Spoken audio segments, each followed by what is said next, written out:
What is going on? Welcome to the Beastly Thoughts live show. Man, it's going to be an exciting show. We've got a ton to talk about. We're going to be talking about E3. We're going to be talking about the news, the stuff that's already leaked. We're going to be talking about Destiny, the Taken King. We got a ton of stuff to talk about. But first, let's talk about what we've already been playing. Beastly, why don't you go first this week? What have you been playing this week?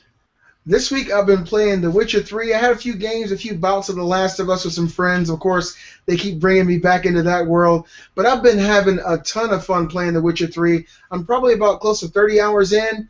I love the game. I think it's phenomenal. This is probably one of the only Western RPGs I've ever played that side quests are just as pivotal to the story as the main quests. Everything you do feels like it really matters in this world. And I'm having a lot of fun with it. I do think that the controls suck for people who haven't played the game. Last week we talked about this briefly, but now that I've really had a lot of time moving around in this world, the controls suck. It appears to be some kind of input lag when you're moving your character. You can't really articulate his movement the way you can in other third-person adventure-type games. But other than that, I'm loving the game. I'm loving the characters. I'm loving that world. And that's what I've been playing this week. And that control lag was not fixed in the latest patch, huh? No. That's what I was really hoping. I was hoping that everybody was going to say, "All right, now the game is perfect." It's really hard to articulate exactly what the control issue is, other than to say that there is one. It's like when you move the character around, it does feel like it has a lag component to the way that Geralt moves around the world. But everything else is so good that it's one of those situations where you refuse to look at that. It doesn't really make the game worse. It just makes the game not as good as it could have been. Mm-hmm.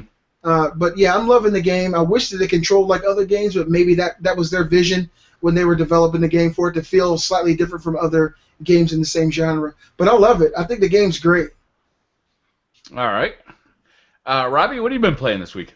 So this week I've been playing quite a bit of Elder Scrolls Online because it came out this week, and I'm kind of having mixed feelings about the game. It's good in some ways, but it's pretty glitchy too. Like, a lot of characters won't be there when you need to complete quests and stuff, but I'm enjoying it. Also been playing some Fallout New Vegas because, of course, that Bethesda conference this night, man. I cannot wait to see Fallout 4. So excited, and I'm enjoying playing it so much. So that's pretty much what I've been playing this week. Are you playing Fallout New Vegas on the PC or on the Xbox? On PC, because I got it cheap on Steam. Yeah. It was on sale on Steam this week, right? Yeah, I think it was $5 or something, and for a game like that, that's incredible. Yeah, Fallout 3 and New Vegas for both $5. You talk about value per dollar. And those are the best value per dollar games, and they're $5. Like, wow. Let me ask you a question, Robbie. You say you're playing Elder Scrolls Online. I'm actually, after the show, going to pick up 2 copies for my wife and I today.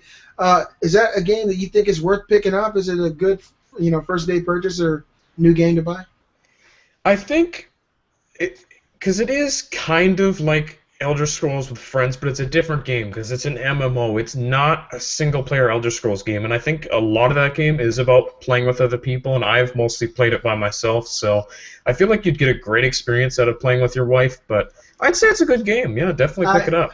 I do get a great experience playing with my wife. Moving on. All right. Just keep going.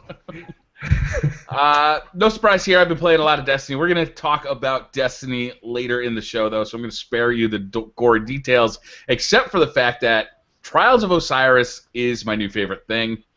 I love that game mode more than I think I've loved a multiplayer, like, competitive shooter in a long time. Having the weight of, trying to get to the lighthouse, trying to go 9-0, or even trying to get 8 wins so you can get that special package from Brother Vance at the Reef, and trying not to let down the rest of your teammates. It is just so much fun. The communication has to be spot on. I love how every week it's a different map, but it stays the same map for the entire week, so you really learn that map inside and out.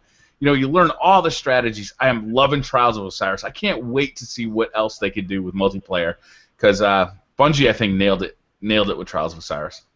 To me, this is like a moment in video game history. There's never been a competitive multiplayer that's gravitated and pulled people in like this. I can't remember one. Call of Duty has always been fun, the early Call of Duties, but a game like Destiny that it's building on this world. They're adding to it every few months, and it's just revitalizing it and keeping people just engrossed. And I look at your eyes and see this twinkle whenever you talk about this game. Yeah. And, there's not many games like that. I think that's really amazing, man. I spend a lot of time in this world, and a lot of the time it's it's me just bullshitting with friends. You know, like it's just me. Like if you go on my channel and you watch like some of the challenge videos that I've done, like the Unwilling Nightfall or Shotgun Only Nightfall, stuff like that. We're not watching anybody being super skilled in Destiny. What you're watching is a video of me having a blast with friends, and I think that is half of why I love Destiny. But the other half is I think it's got some of the best kind of gun shooting mechanics I've ever played. It's so much fun to actually play the game. I love all the guns. I love how they play. It's just a ton of fun. Oh, and for the people out there who are my friends on the PlayStation Network or Xbox Live, I'm on vacation this week, so send me some friend invites and let's play. I'm going to be playing Destiny this week for sure. So absolutely, we gotta get Beastly and his wife, I believe, through the Prison of Elders. I don't think you guys have done it yet, right? No, we haven't. And then I'd love to get you ready for Trials of Osiris for next weekend because that is, I think, the better part of the DLC this week. Okay, well, this week it shall be done. That's my word, I promise. All right. So I think that's enough about what we've been playing. I want to talk about what we're going to be playing. And the first story on our list of stories here is Mirror's Edge Catalyst. Mirror's Edge Catalyst, sorry. Now, you guys have all played the original, right? Yes. Oh, man. Robbie, did you get a chance to play the original Mirror's Edge? I have it, but I really haven't played much of it. What I have played was really good, though. I really did enjoy it. Oh, man. So this game, the original game, because I'm sure there are a lot of people who are wondering why everybody is so excited about this. This game was a first-person parkour game, right? And it had a really unique presentation. It was really like kind of primary colors, yellow. It had a lot of white, had a lot of blue, and it had a lot of red. The red would usually be kind of indicating where you needed to go. The main character was really unique. The world was really unique, but the gameplay was so fun. Basically, it just had you running like a madman through these levels, trying not to get shot. You could engage in some combat, but it generally wasn't a very good idea to do so. No, the shooting in that game was very rough. It was an incredibly unique concept that, frankly, it just didn't sell that well. So a lot of people were wondering if we'd ever see a sequel, if we'd ever see another game like it. Because to play it, while I would say the last half of the game was kind of rough, some of the ideas ran a bit thin toward the half, and they kind of forced you into combat more, which I didn't feel like really played toward the strength of the game. Mm-hmm. To see them take another stab at that type of game, I think is really exciting to anybody who's played it. And even some of the people who didn't play it but kind of saw what it represented, I think are really excited about this. Yeah, when I played Mirror's Edge, it was one of those moments where you've never played anything like it before. It was really fast, sliding underneath table, jumping from wall to wall running, and it did have that really limited fighting mechanic where you just grab someone and parry their move and knock them out. Mm-hmm. You were able to get a gun every now and then and pop off 2 or 3 shots, but 99% of the game was you running as this character, Faith, trying to get away from this police state. You're a runner in this world, and basically what you do is transfer information to unsavory, supposedly, individuals. But the game was really amazing. I remember I sat up and played that game over the course of 2 days with one of my good friends in Ohio. We beat it. We talked about it for a week because we really enjoyed it, and I'm so excited it's coming to these new-gen consoles. I'm really excited to see it. One of the coolest things about that game, too, was that up until that point, I think with the exception of maybe Metroid Prime, we'd never seen first-person and kind of platforming go together very well. Mm-hmm. And this game nailed it. Yeah. Dying Light actually feels very similar, very reminiscent to that control scheme, the way that you actually move around in that world. Feels like they borrowed some of the mechanics from Mirror's Edge. I think Mirror's Edge probably doesn't feel as good as Dying Light because Dying Light's been tweaked and it came out 7, 8, 9 years later. But definitely I feel Dying Light, if you like Dying Light, the way that game controls, it definitely stole a big dynamic from Mirror's Edge and incorporated it into that game. For sure. All right, can we talk about the Taken King now? Yes. All right, so the Taken King, man, it's been leaked, right? We know a lot about it. We know it's going to be $40. I think we all kind of suspected we were going to get a $40 price point. It's coming out September 15th. We're getting 3 new subclasses. We're going to get a Void Bow for the Hunter. which I'm really excited about. We're going to get a Arc Storm for the Warlock, which I think sounds a little bit cool. What I'm hoping that's going to be is kind of like a Emperor Palpatine, kind of like electric bolts. Yeah, electric bolts coming from your fingers. And we're getting a Solar Hammer for the Titans, which I'm hoping is going to be kind of like being Mario in Donkey Kong. You're just like bashing this hammer and running around killing things with it. Holy shit! But I'd like to imagine it's going to be that because I think that'd be hilarious. But I mean, there's so much to take in here. The Taken King expansion. A lot of people are really speculating this is going to be Oryx, the father of Crota, who we fought in the last DLC. The Taken, where a lot of people are speculating this is going to be a whole new race. Other people are speculating it's going to be kind of a combination of all the races under the control of this new character Oryx. So we don't really know what it's going to be yet. We do know that there is going to be a new raid, which a lot of people are very happy about. We do know that this is going to be rivaling the size of the original Destiny release for $40, which I think is, if that's true, it represents amazing value. But it's early to say, and we do know that we're going to see it at E3. It's confirmed. Yeah, it's confirmed to be at E3, and I think the biggest thing. A lot of people are like $40. That's insane for an expansion. It's twice the price of Dark Below and House of Wolves. But you look at the amount of content that this expansion is going to provide. It's actually pretty good value because you would think about. So obviously it's going to have 2/3 the same content as Destiny if it's going to be $40, and it looks like it will. I mean, you get a raid, you get 4 new strikes, something like 6 new story missions. Like, it's got a decent amount of content in there, and I think this is a good price point for it. Like, it seems it's a lot. It's a very hefty expansion, but I'm really excited to see more of this, and we'll see it tomorrow at Sony's conference. So yeah, I am hyped to see that conference because of Destiny. They're having people play it too. There's gonna be playable demos of it. Wow. Yeah. Which is crazy, you know, and that's still 3 months away. So like. I mean, Destiny is killing it. I mean, House of Wolves just dropped, and we're already hyped for the Taken King. This is insane. Yeah. House of Wolves, you know, some people are a little iffy about it. You know, now we're 4 weeks into it, and some people are kind of like, Prison of Elders isn't all that. Trials of Osiris is fun if you're good at PvP, but there is some disappointment in the community for Prison of Elders, I think. Really? Yeah. Yeah.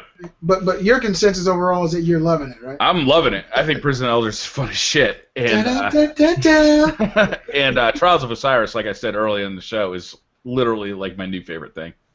Sweet. Okay, so Robbie, would you like to continue on with the next news story? Yeah, definitely. So this next bit of news, I'm going to go through this pretty quickly. So Elder Scrolls Online came out this week. Apparently it was plagued with server issues on PS4 and Xbox One. It was only like the first day. It was pretty bad. Like, you couldn't log on. After that, the traffic started slowing down. It was easier to get on. So it's not really a big deal, to be honest. It seems like it happens with every game nowadays, so it's not exactly surprising. It's a part of the gaming experience now. Nothing is ever fixed on release. That's what we got patches for.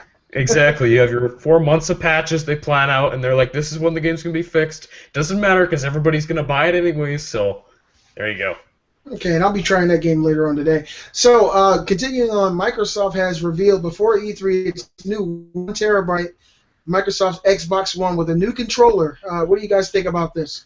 Didn't we talk about this last week? Wasn't this? I think we mentioned it last week. But now it's confirmed. Oh, okay. Yeah. So yeah, I feel the same way. It's who cares? Yeah, well, all right. If they had a 3 terabyte hard drive and the new controller was like a redesign, I'd be more into it. But I don't like the Xbox One controller, even if they do put a headset port in it.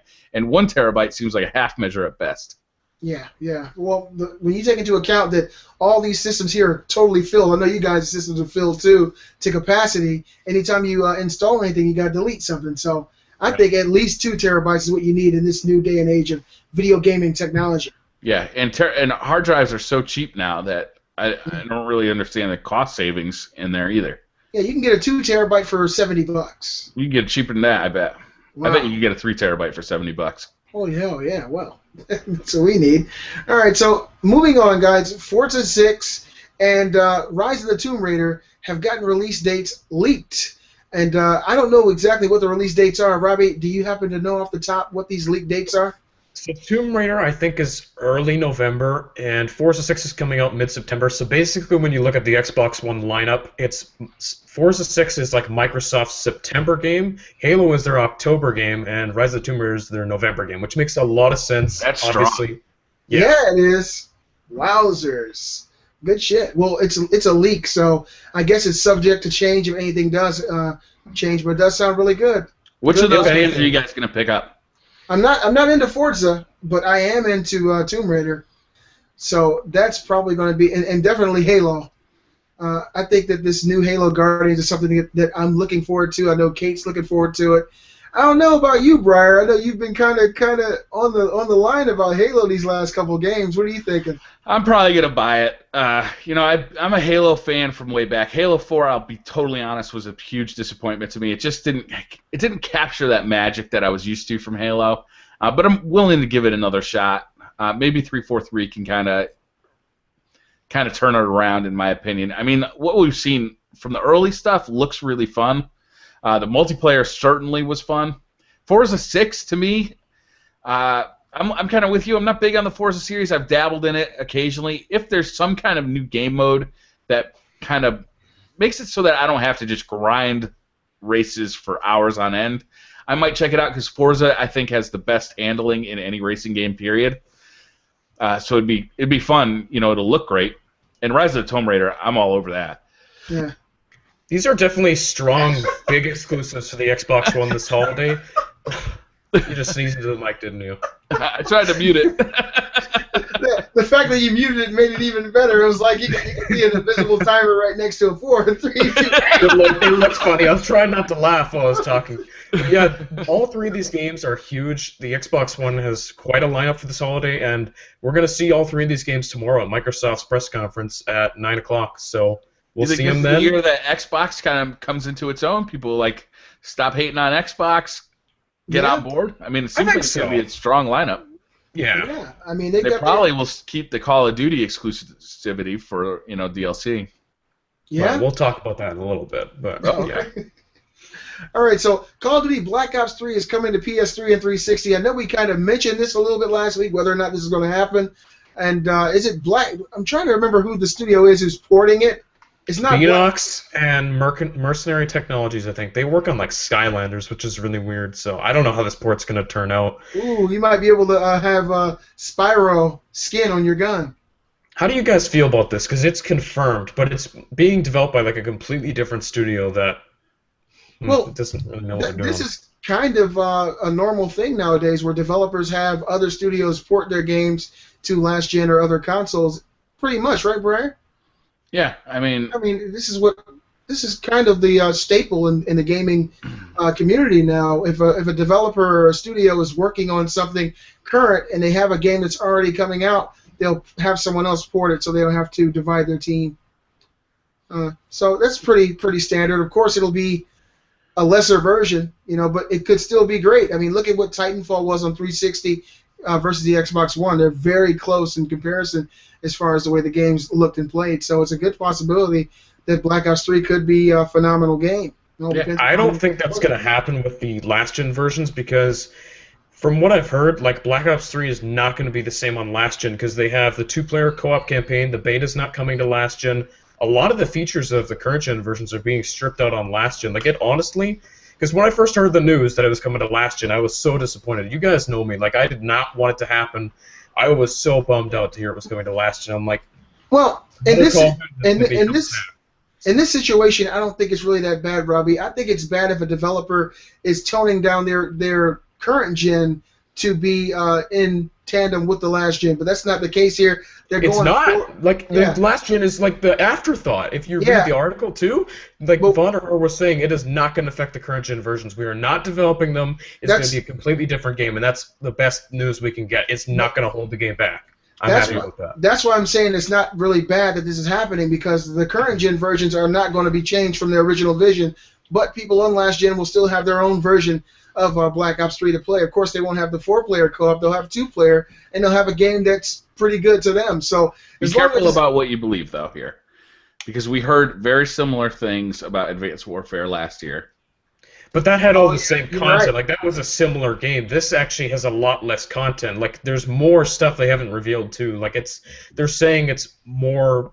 Like, there's just content that isn't in the last-gen versions that's in the current gen. And that wasn't the same with Advanced Warfare. That's the big difference here. It's not the same game. And that's what I'm excited about, is because I really didn't want this game to be held back by last gen, and I was so disappointed to hear it was coming to last gen. But then I kind of had a sigh of relief because I realized that it's all good. Like, this isn't going to hold it back. Nothing's going wrong. Okay, I bet they will not show us the 360 or the PS3 version until the game comes out. Yep. And it is. I would hedge my bets about believing this story. It sounds like it's going to be a rough version at best. Like, honestly, this really sounds like just an afterthought. That's what it sounds like to me. And well, I think any dev would be aiming to get it as close to the other version as possible. Yeah, but the publisher is pushing the other way. Yeah. They're really trying to make current gen the way to go this year versus Advanced Warfare. They're differentiating it more, which is good. Well, at least the parity is a lot closer than it was when I was a kid, because I remember I'd buy a game on my Nintendo, then I'd see it on the Super Nintendo, and I was like, holy shit, this is a completely different game. And then on the Genesis, it was a completely different game, too. Yeah, that's true. At least now you kind of got a similar experience. Back then it was totally different, so it is what it is. The Last Guardian, guys, finally will be revealed at E3. Yep, the rumors are going around again. There's also another rumor that Mark Cerny's heading up development. Wait. Oh, I'm sorry. I hate to interrupt. This story was left over from our notes from last year. That is not true at all. This is up-to-date, informative news. Brian, you got some good points on that one, man. Holy shit. Because we definitely talked about this last year at E3. And the year before. And the year before that. Oh, my goodness, man. I'm really happy to hear this. I know that a lot of people have been down about it, and I understand that feeling as well. The game's been in development for 9 years. But Sony was really adamant that this game was in development. You know, Shuhei came out and said, no, this game is definitely coming. It's still being worked on. I think now is the time, especially with Uncharted getting pushed back, that they have that empty slot they need to put something important in. And I think that if they come out E3, show a new PS4 trailer for The Last Guardian, and reintroduce it to the masses and say, hey, this is a holiday release. It's going to fit right into that slot, and everybody's going to flock to buy this game. I hope that's the case. Fingers crossed, you know. But I'm a big Team Eco fan, and I can't wait to see this game and what they've done with it, because I know now it's a completely different game than it was before. That would definitely be the best situation for this game, I think, absolutely. Like, whenever it gets unveiled, whether it's E3 or Gamescom, it has to come out, I think, within a few months. Like, they can't just say, oh, it's coming in 2016. They have to release it soon, because people are going to be like, oh, what if it gets delayed again and pushed back? They have to be ready. They have to make sure that the game is ready to come out. They cannot let this slip again, because we've been waiting so long. It's been... yeah, like 6-7 years of seeing nothing about this game. Sony, like, just saying it's coming, it's in development, but we've seen absolutely nothing. It's time to put up or shut up. If this game is real, Sony, prove it to us. Come on, show The Last Guardian tomorrow at your conference. Please, we're all begging you. We want to see it so bad. Now, they're saying that Mark Cerny is actually working with Team Eco on this game. I don't know if this is confirmed or not, but if that's the case, it's a really good sign.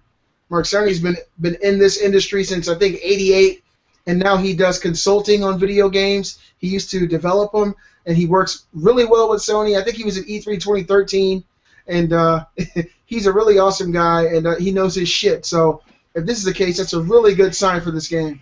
Do you guys think that we're going to see The Last Guardian? Like, is it possible it's finally going to be coming back? Is it happening? Yeah. It looks like it, yeah. So you're in the school of thought, Briar, that it's going to happen this year. I don't know when it's going to happen, and I don't even know if I'm that excited about it, to be honest with you. I mean, this game has been in development so long, it could come out looking like a PS3 game for all we know. It's like, did Mark Cerny come in just so they could push it out, you know, like finally get this game out of development? Or, you know, is this game going to be like the end-all, be-all of Team Eco? You know, is it going to be like everything we've hoped for, or is it just a development mess? Who knows? It's an incredible amount of pressure through this whole development, and it's going to be a very different game too. Like, it's been 60 years. It's going to be a way different game, I'm sure, than when we last saw it. They got to show me. You know, they got to show me to get me excited about it. At this point, I don't. I want to feel that way, but I just can't. I really can't. Games like Shadow of the Colossus still resonate so deeply in my heart. That was a PS2 game, and it was their last game. I don't care. I don't care. It was so special, and there hasn't been anything to me in that genre that has made me feel that way. I mean, how do you make a game in a world that's that big and that vast with characters that don't even fucking speak, that brings a tear to your eye when they walk around and experience that world? It was just amazing. To me, it was one of the pivotal moments in gaming. It was sick. It was crazy. It was really amazing. And so I know that a lot of the people who are in this studio worked on that game 10 years ago, and I just got my fingers crossed. I'm not going to hate on them. I mean, I got nothing but love for Team Eco, and I'm hoping this game is everything that we could imagine and more. I mean, I'm excited. I know it's a day one for me no matter what. I want it to come out so badly. I just want this game to see the light of day. Like, I'm actually getting incredibly excited because I think it will be at E3 tomorrow. We're going to see it. And can you imagine if it's there? Like, that's going to be huge. That's going to be incredible. I can't wait. I want it to be there so bad, honestly. Yes, it'll be 2015? I doubt it. If they showed it, it has to be 2015. It has to. There's no way they can wait longer. E3 last year that's not even coming out in 2015. Yeah, Briar, I totally agree with Robbie here, man. But this game is different. It's been in development totally so long. You can't make people wait much longer. They're gonna get. I mean, they can't do that. When did they reveal this game? How many years ago? 2009. They're not gonna reveal it again and say 2016.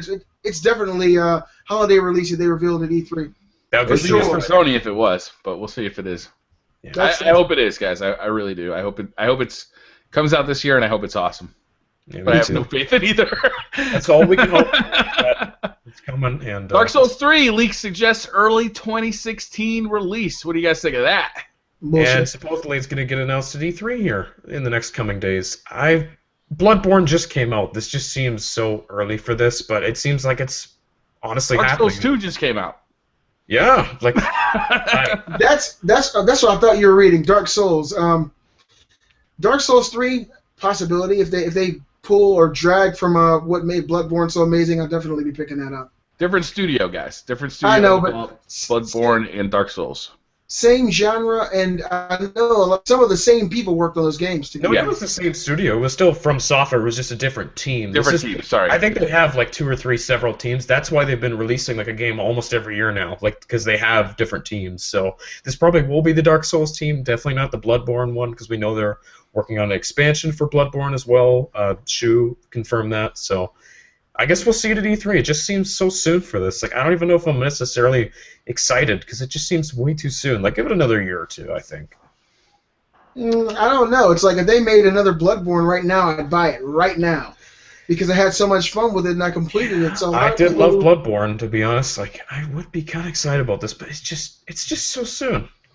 Yeah. I don't know. All DLC maps for Halo 5 Guardians will be free of charge. Holy shit. That's amazing news. This can't be real. I mean, is this real? Seriously?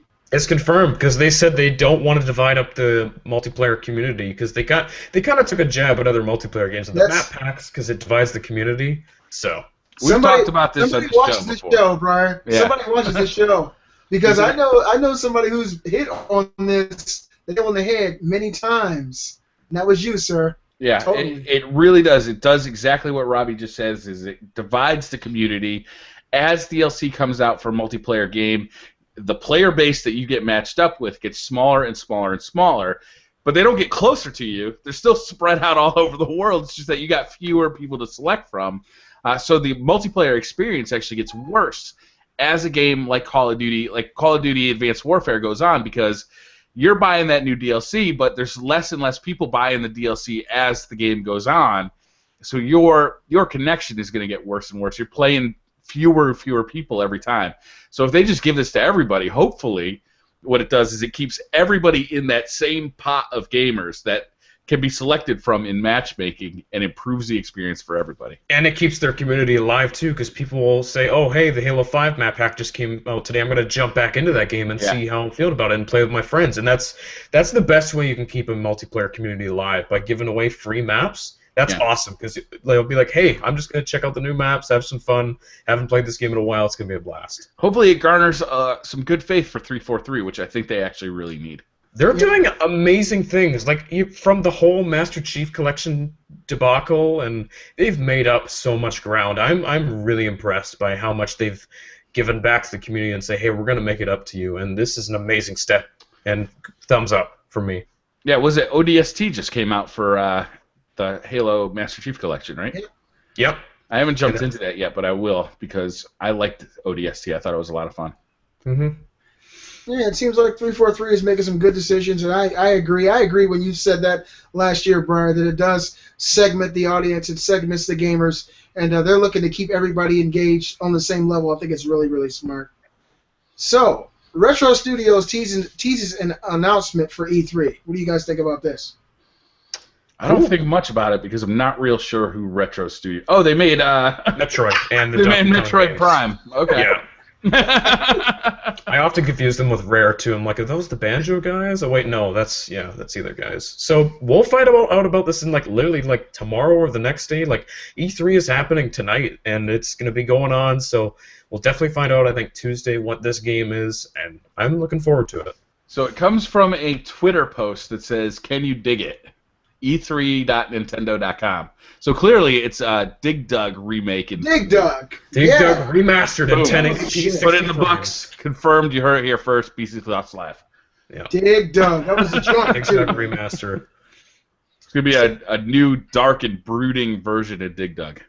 He's gonna get all depressed and suicidal. Pump it full of air, and then it explodes. You see guts everywhere. Yeah. Every time he sheds a tear. So Razer is reportedly looking to buy Ouya for $10 million. They can buy Ouya for $10 million. I've got an extra one. Is Ouya even worth that? They could take my Ouya if I had one, but damn it. I think Ouya's Kickstarter, they garnered $8 million during their Kickstarter, and they sold those consoles. Why would anybody want to buy Ouya? What do you guys think? They must have something that's worth money, right? Maybe it's some games in development, but I haven't heard about any games in development. The only game that I could really remember that was successful on that platform was Towerfall, but that kind of went wide to all platforms. Yeah. Yeah, that came to PS4 last year, so the Ouya's biggest exclusive, I guess you could say, kind of went multi-platform. And I can't imagine there's a technology in there. Maybe there's patents in there that are worth money, because Razer is doing Android-based consoles. Possibly. So maybe they've got some kind of a patent portfolio that's worth that money. But I can't imagine it's for the technology. This is just a rumor, so we'll find out, I'm sure, fairly soon if it is true. If not, that's that. So this is something I've been looking and experiencing on the internet. A lot of people are upset about it. Metal Gear Solid 5: The Phantom Pain has microtransactions. What do you guys think about that? Konami hasn't fucked us over enough lately yet. They can just do it again. Hold on. One more time, guys. Get your wallets out. Konami's coming home for you. You know what, guys? I think this year is Konami's worst year in history. They've done nothing but make poor choices all fucking year, and it's hard to believe it's the same company. Wow. Metal Gear breaking Have they said what ground. the microtransactions are going to be? No, I mean, optional in-game things. Obviously, as soon as people hear that, they're going to be like, "Oh my god, I can't believe they're doing this! It's a full paid game." And be able to make Raiden go naked for an extra $5. and make them give you a lap dance for $6. Totally optional stuff, yes. But that's kind of the way that everything's going now. Everybody's got their own microtransactions. Games like Evolve did it. Sometimes you need it, sometimes you don't. If it's cosmetic, I don't think it's that big of a deal. I'm just floored that Konami is consistently screwing themselves. I don't know if you guys heard in the news, but Koji Igarashi's game, Bloodstained, the guy who made the Castlevania Symphony of the Night and some other Castlevanias, he's coined the term Igavania. His Kickstarter is the most successful video game Kickstarter of all time now. That's great. Wow. It's $4.9 million that they've raised since it's gone live, and he shot this to Konami, and they said no. And now all the Castlevania fans and Koji fans have all come together and donated, and it's going to be on every console now. They've hit all their landmarks. It's going to be on the Wii U. It's going to be on the PlayStation Vita. This is going to be very, very successful Castlevania styled adventure game, and I'm really happy about that. And just disheartened that Konami didn't have the foresight to see that Castlevania fans still exist in the world. And now they're selling well on the 3DS. They're amazing. Those things. They were amazing. Circle of the Moon, Aria of Sorrow, those games really mean a lot to me. And I played them 10 years ago. They were amazing. They still are. They hold up well today. And it just blows my mind. I was listening to Koji Igarashi during an interview. He said that Konami didn't believe that this audience still existed. He thought that they had turned into something else, and they would not agree to publish his game. It was just insane. And so now he's breaking records, got $5 million raised for this game already. Laughing his ass off on the way to the bank. Laughing to the bank. and there you go. I guess it's kind of a terrible legacy that Konami is leaving in the end here. Mm-hmm. That's my Konami rant for today. Look forward to next week's Konami rant. All right, moving on to the next piece of news here. Everybody's gone to the Rapture release date announcement. So you guys looking forward to this game? Coming out August 11th, I think. Yeah, I've seen some images of it, and I really don't know what to expect. It looks like it could be a pretty nice game, but I don't know really too much about it. So I guess as it gets closer to release, I'll have a little bit more information. It looks like a really cool kind of exploration game. I'm interested to try it out, so I'm looking forward to it. And it's not too long to wait either. It's about 2 months away, so we'll get our hands on it then. Yeah, I'll be looking forward to seeing reviews on it. I'll wait till then. Yeah, me too. So, Scalebound and Crackdown, skipping E3 for Gamescom, which is 2 months away, I believe. Microsoft's big games, so I guess they got other stuff to show off then. That's probably good news for Microsoft fans. Yeah, well, Phil Spencer said this E3 is going to be phenomenal. He said they got a video gaming blitz going on. That's good. So it sounds like they got a lot to show, and if they're not showing these, big titles, I know a lot of people are interested in Crackdown. I think Crackdown was awesome, and first one was pretty good. The second one, not so much. I'm talking about the first. And Scalebound, I'm thinking this is kind of going to be a little bit like Bloodborne. So it could be Microsoft's own little Bloodborne type of experience. So, Gamescom. No E3 this year. Yeah. We'll see him later in the year, which should be cool. This next story made me laugh immediately. Driveclub PlayStation Plus Edition is in the final stages of development, guys. Woo! Expect to see it December 2017. Holy shit. Coming 2065. I mean, maybe unless it gets delayed. We'll see. I'm a video game whore, so when it becomes free on PlayStation Plus, I am going to download it. It's just unfortunate that all this crap had to happen before it came out. Let's talk about the history a little bit. Catch everybody up on this one, because this one was what? It was supposed to be a PS4 launch game. Launch. Yep. PlayStation Plus launch. First month you're supposed to get it. That was a year and a half ago. Right. We still don't have it. It was supposed to come in two versions: a full retail $60 version of the game and a free PS Plus edition that everybody could try out. The game got delayed for a full year, finally came out at the end of 2014, but in such a terrible state that it was like reviewed to hell. But they didn't give up. They still wanted to do the PS Plus edition. I'm shocked it's still coming. Like, I thought for sure they just kind of stopped talking about it and then just kind of like silently cancel it without saying anything. I'm really surprised to hear this, but it's kind of funny that they're still doing it. Like, okay. Well, the developer, does anyone care? This is like the death of their studio, and maybe that they got some kind of deal with Sony that they do release it, and people like it. Maybe they can continue to make games, because from all outlooks, once this thing flopped, the developer was dead. So at least they're trying. They dust their shoulders off, and they're going to continue to try to release this game. And kudos to them for doing that, because at this point they could have easily turned their backs, and nobody would have batted an eye. We all pretty much accepted the fact, or reserved ourselves to the fact that we'd never even see this game on PlayStation Plus. So at least they tried to hold up their end of that bargain, however late it may be. Yeah. That's interesting. All right, so what else we got? Guerrilla Games have created an official Twitter account just days before E3. This, combined with the trademarks, Guerrilla Games employee who left the studio, he put up trademarks for a Horizon game, which obviously we all know what that is. That's the rumored new IP. This just tells me, like, this game is being announced. probably tomorrow at Sony's conference. This seems like it's pretty much happening now. Because why would they just create a Twitter account randomly just before E3, like an actual Twitter account? Because they've never had one. Maybe somebody was giving away a SCUF controller they wanted to enter a win. I don't know what else it would be. Could be that. I think probably that's the most likely, right? Yeah. You guys think Horizon's getting announced? I think this is a real game and this is happening. I just hope it's not another Killzone game because I'm sick to death of those. Have you guys not seen the concept art of like the futuristic kind of city with like the robotic dinosaurs? Like it looks really neat. Yeah. I'm super excited to see it. Looks Cadillacs so and cool. dinosaurs. Like that. Two things I love. Cadillacs and dinosaurs. So another PlayStation 4 amazing game that everybody's so excited about. Tearaway Unfolded release date announced. And for people who don't know, Tearaway was a PlayStation Vita game, well received. I actually have it, and it used every aspect of the Vita. I think Briar, you had this game too. I did. I liked this quite a bit. Where you're actually the centerpiece of the game.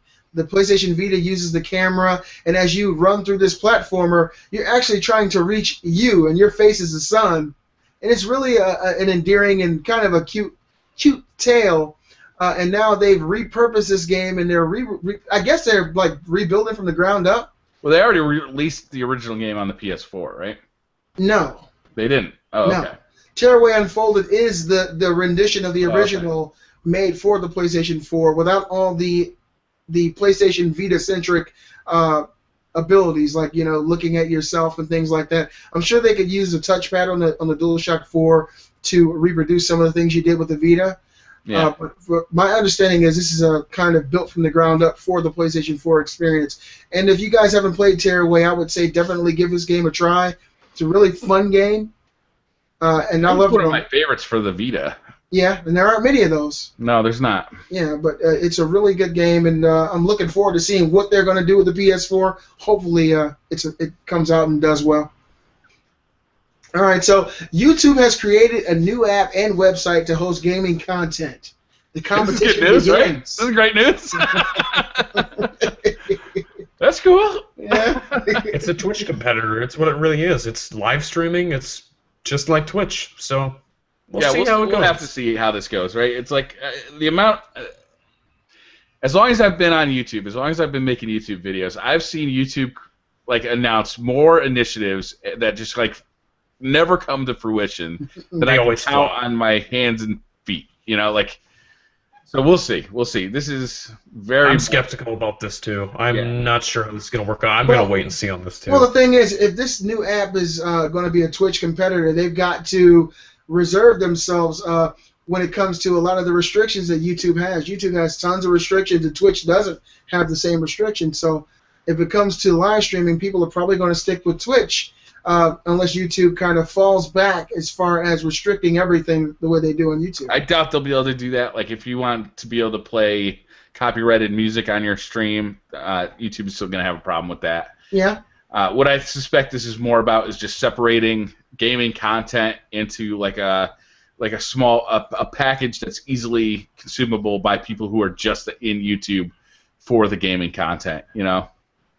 Which I don't know. Is that a good idea or not? I don't know. It seems like YouTube is pretty user-friendly. People, you can pretty much find what you're looking for on YouTube. Yeah. I mean, I don't want to open up my web browser and click on the big G next to the YouTube icon and go to YouTube Gaming. I don't know. I guess we'll see. It might be awesome. You know, YouTube could be great. Right? Google's a pretty smart company.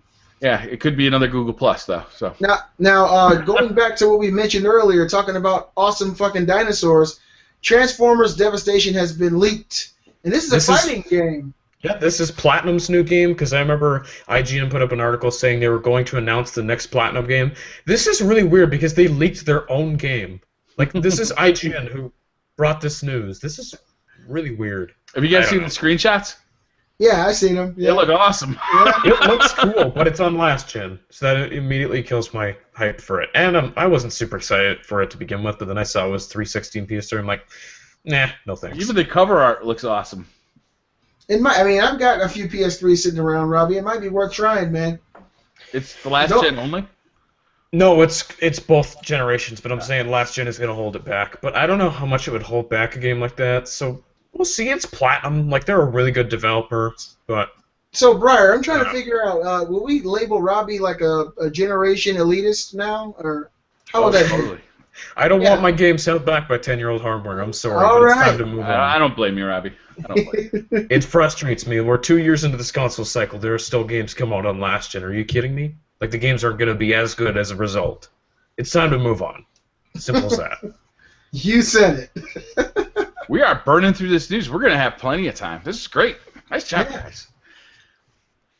Guerrilla Games Project Horizon has been registered through several domains. So we already kind of talked about this a little bit, but they've actually registered the name Project Horizon. Is that right? Yeah, there's several websites they put up. This to me pretty much confirms the game is. I almost feel like it's getting announced because we know this game has been in development even before Shadowfall came out. Like, they've been working on this game for 2-3 years now. I feel like this could be early 2016 or like the first half. I honestly do. I wouldn't be shocked if this is revealed tomorrow at Sony's conference. I'm really looking forward to it. It looks so cool. They just need to hire somebody who can help them get their controls right. For some reason, there's something about their games that the controls never felt good. No, they just feel heavy. That's what it is. Yeah, it feels like you're playing like You're weighted. Halo in the mud or something. Or like Elder Scrolls, where you carry too much shit and you become over encumbered. Yeah. It just feels like you're not as encumbered as those games, but you're still slow, and that's the one aspect of all their shooters have always been an issue. I think the most exciting part about this is the chains are let loose. They can do something brand new, like whatever they like, because they've been developing Killzone since they've been a studio, and now this is going to be like their first game that isn't a Killzone game. I'm really excited to see what they can do. I really think it's going to be an awesome game, and I can't wait to see it. Killzone was always such a cool world, but the games are always so shitty. Man, well, the one that they released on PS4, it let me down big time. Yeah. Shadowfall, it was such a beautiful game. I know a lot of people like it, but I thought the multiplayer was really fun. I played it quite a bit. I just don't like how they control. I've never liked it. Even like the first ones. The first one came out on PS2, right? Yeah. Yeah. That was back when they were lying and trying to say that the cutscene was actual gameplay, and it was a big debacle years ago. Yeah, for Killzone 2. Yeah, I remember that. All right, Bethesda. Speaking of Bethesda, they got a press conference tonight, which I am definitely going to be checking out. I'm going to see more Fallout 4. But also, Dishonored 2 may have accidentally been revealed. I think it was accidentally revealed. Do you guys know what kind of happened last night on Twitch? That's when this happened, like just yesterday. No, I don't. So what happened was there was a Twitch live broadcast that accidentally went up on Bethesda's channel, and it was audio only. It was the developers of Arcane Studios who made the first Dishonored. They were, you could hear them like, what's the word, like practicing for E3 or doing their. Okay. Yeah, like they were basically like doing their lines. They were practicing. They were preparing for E3 and stuff like that. Like they were working for an announcement, and so you didn't actually hear the word Dishonored mentioned, but the fact that Arcane's there, the developers, like they're obviously going to reveal Dishonored 2. This confirms it if they're showing up at E3. That's cool. That's a really good game. A lot of people are going to be super excited to see another one of them. It's no Fallout 4, but whatever. I'm sure. It's not exactly. I'm sure your little game is fun too. It's not exactly surprising. I don't really think there's too many games that can really compete as far as excitement as Fallout 4. I'm just having fun. Yeah. Did you guys play the original Dishonored, though? That game was incredible. For a stealth game, it was awesome. Oh, wow, you never did, Briar? No. Well, you got to go back and try that, man. You might really, really enjoy that. It was a phenomenal game, really which makes is. this really exciting. Like, it was amazing. It was such a good stealth game. I really recommend it. It's awesome. I love that game. All right, so a Russian Gears of War site has listed Gears of War 3 for Xbox One with a release date of August 25th. It's been taken down since then, but yeah, like, there was no way. August 25th. Yeah, there was no way this is just going to be Gears of War 1, because we all know that remaster's coming, and like it would seem kind of weird, wouldn't it? Because Sony's doing the Uncharted collection. It just looks kind of bad if you're doing the first game. I wouldn't be shocked if there's a Gears of War collection. I think this is what this is leading up to. Well, and that would actually be a nice collection for me, because I didn't really get into the Gears of War games. Yeah, they're pretty fun, Beasley. They're cool. Yeah. I've got the first two, I just never played them. Yeah. They looked good, too. I wonder how well their graphics hold up, because they looked better than anything else that came out when they came out. The leaked screenshots for Gears of War 1 on Xbox One, It looks stunning. It looks Wow. beautiful. Like if the other games got that same level of treatment, it's gonna look amazing. It really does. All right, that is the news for the week. Let's hear some stupid questions. All right. Let's find some. All right. So I got a couple questions for you guys this week, and these are all written by me. You know, you guys know how I do it. So, Briar, I'm going to ask you your questions first. Okay. And of course, these are all hypothetical situations. The government decides to place a ban on all video game console development after this generation. The future is Steam and programs like it. One day you come home after a long 8-hour day of badminton and find your home is on fire. Your family and pets are all safe with the ambulance. Your beloved consoles are inside the house, and they're all in different locations. You have the PS4, the Xbox One, and the Nintendo Wii U, and you have time to grab one.